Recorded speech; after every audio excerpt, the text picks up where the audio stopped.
જો તમે પણ વડોદરા મુંબઈ એક્સપ્રેસ વે પર ગાડી ફૂલ સ્પીડમાં દોડાવો છો તો અટકી જજો. હવે national highway authority of India અને આરટીઓએ લીધો છે એક મોટો નિર્ણય જે તમારા ખિસ્સા ખાલી કરી શકે છે. એક્સપ્રેસ વે પર અકસ્માતો રોકવા માટે હવે સ્પીડ લિમિટ નક્કી કરી દેવાઈ છે. જો તમારી સ્પીડ 120 કિલોમીટર પ્રતિ કલાકથી વધુ હશે તો સીધો 1500 રૂપિયાનો દંડ થશે.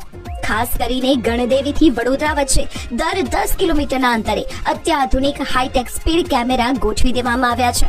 એટલે કે તમે કેમેરાની નજરથી બચી નહીં શકો. અહીં કોઈ પોલીસ તમને રોકવા નહીં આવે. જેવી સ્પીડ 120 ની વટાવી એટલે ઓટોમેટિક સિસ્ટમ તમારા લોકેશન પરથી જ સીધો તમારા મોબાઈલ પર ઓનલાઈન મેમો મોકલી દેશે. અને સાંભળો, વાત અહીં પૂરી નથી થતી. એકવાર દંડ થયા પછી પણ જો તમે સ્પીડ ઓછી નહીં કરો અને આગળના કેમેરામાં ફરી ઓવર સ્પીડિંગ પકડાશે તો બીજી એન્ટ્રી પર સીધો 2000 રૂપિયાનો દંડ ફટકારવામાં આવશે. એટલે હવે સાચવીને ચલાવો.